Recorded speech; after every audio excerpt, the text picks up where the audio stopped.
Apabila kamu berpuasa dan setiap bulan 3 hari masuk maka berpuasalah salah sa'asrota itu pada tanggal ke-13 wa arba'asrota dan tanggal 14 wa khamsa'asrota dan tanggal 15. Ini hadis menunjukkan daripada disunahkannya puasa setiap pertengahan bulan, namanya ayam bid, yang ayam bid.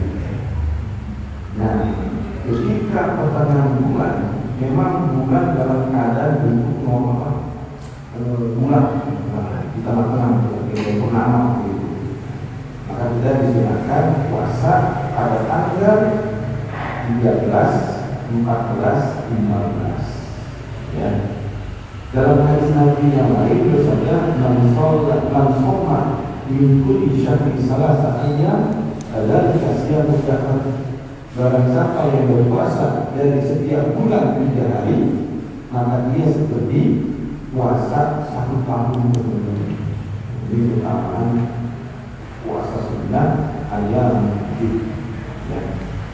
Tapi kalau ayam bid ini berbarengan dengan puasa sunnah yang lainnya, boleh tergabung seperti puasa sunnah Senin, Kamis.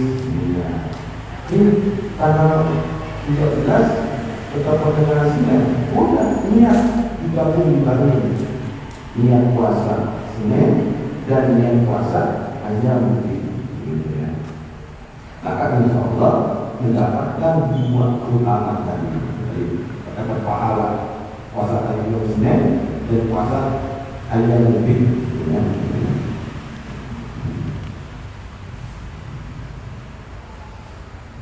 Ini sunnah ya.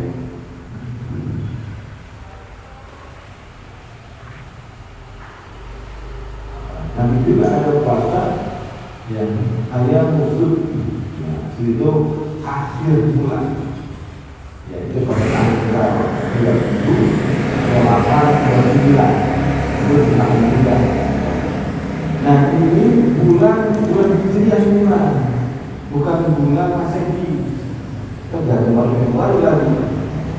Desember bulan ibadah, ya apa namanya Haram, Muharram, Hijriah itu hitungannya bulan itu. Ini bulan Islam, ini bulan Hijriah. Kalau ini kita patokan untuk berpuasa hari yang ketiga itu tanggalnya, jangan tanggal 13 Januari jangan. Itu nggak masuk jadinya. Ya. Kemudian kalau Rasulullah SAW, "Idza kuntum fastaku bil ghadati wa la tastaku bil ashi, fa innahu laysa min shaimin aykasu syafatahu bil ashi illa kana nuran baina ainaihi yawmal qiyamah." Bersabda Nabi SAW, "Idza kuntum apabila kamu berpuasa, fastaku bil ghadati, maka bergosok gigilah pada waktu pagi, wala tastaku bil ashi, dan jangan menggosok gigi di waktu sore. Fa innahu laysa min shaimin, maka sesungguhnya tidak ada orang yang berpuasa taikasu syafatahu bil ashi, yang giginya kering di waktu sore, illa kanu melainkan ada cahaya bagi ini yawmal qiyamah, di kedua matanya pada hari kiamat. Artinya kalau kita berpuasa, mau puasa fardu ataupun puasa sunnah, maka disunahkan kita memakai siwak. Ya, tetap disunahkan memakai siwak ketika ingin melaksanakan sholat subuh. Kan untuk puasa itu sholat subuh, sholat sunnah duha, ya sudah dalam keadaan berpuasa maka diperbolehkan bersiwak. Atau kita boleh siap jidat, gitu ya. Nah, akan tetapi tidak boleh kalau kita bersiwak kalau udah waktu sore. Hitungan sore kapan itu? Zawal syams, terbentuknya matahari ketika ada zuhur. Kalau ada zuhur udah mau boleh bersiwak, meskipun mau sholat zuhur. Ya, hukumnya apa? Hukumnya makruh. Ya, hukumnya maka kalau seperti itu ya kita jangan bersiwak ketika sudah terbentuknya matahari. Ya. Nah, nanti kalau kita masih tetap kita berpuasa tetap menggunakan siwak, ya, ketika dalam keadaan sholat atau dalam keadaan ingin baca Quran atau dalam keadaan ingin membaca kitab hadis, kita pilih ilmu lainnya, ada siwak dalam bulan puasa ketika waktu duha, ya, karena nuran bainal ainaini yaumul qiyamati, bahwa adalah ya artinya melainkan pada ada cahaya di antara kedua matanya nanti di hari kiamat. Jadi itu punya mata yang memuat kepada cahaya ketika di hari kiamat. Ini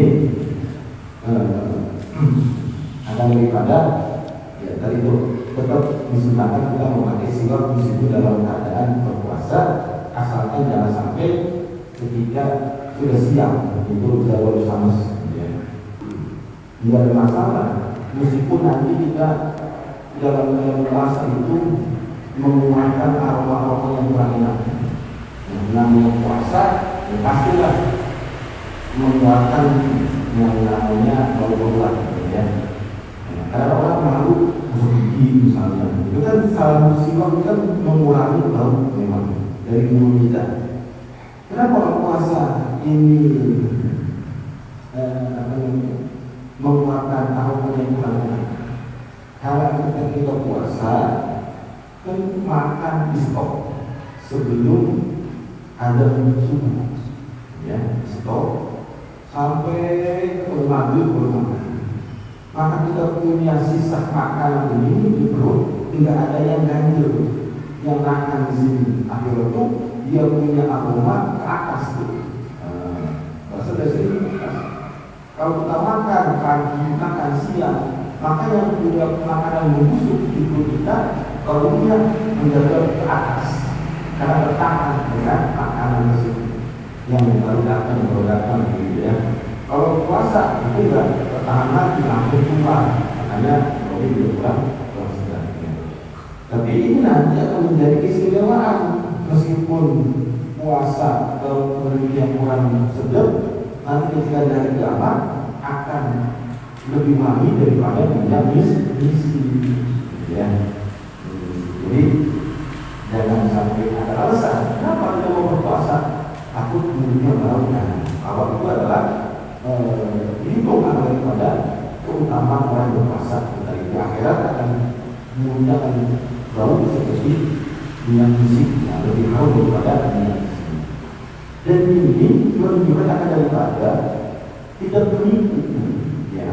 Artinya apabila kalian berpuasa maka janganlah menjadi orang-orang munafik, karena sesungguhnya mereka itu mengerukkan dahi mereka dan merubahnya dengan menampakkan kepada manusia akhir kepada puasanya. Nah itu kebalikannya, ya dia orang munafik pura-pura daripada berpuasa padahal tidak puasa. Ini kebalikannya akan daripada bahwa dia tidak berpuasa tapi ngakunya puasa, Muslim ini apa? Ya kalau kita puasa ya sadar aja kan, kalau kita segar kalau enggak ya terus begitu. Jadi jangan juga gitu ya. Bahkan ketika kita puasa memang kita nampakkan daripada saat kita puasa itu seger pada kita gitu ya. Jadi kita tidak menunjukkan daripada bahwa kita ini sedang berpuasa. Ini secara hukum kalau memakai siwak dari itu ketika ini sholat zuhur ataupun sholat asar misalnya, meskipun Nabi itu meskipun dalam menghadapnya sapi juga seperti Imam Nawawi mengatakan tidak ada kemakruhan sebenarnya, meskipun sudah jauh sama tetap boleh memakai siwak. Tetapi ulama lebih memperkuat akan daripada hukum yang makruh, karena kehati-hatian tadi itu. Kalau kita dalam bulan puasa kita masuk ke ini kena, takut ada sisa ini masuk ke dalam tenggorokan, perut dibatal puasanya. Hanya itu hati-hatian gitu. Tapi kalau yang Nawawi tidak ada makruh, meskipun diperbolehkan, asalkan dari itu bekas siwak tersebut tidak masuk dalam tenggorokan perut.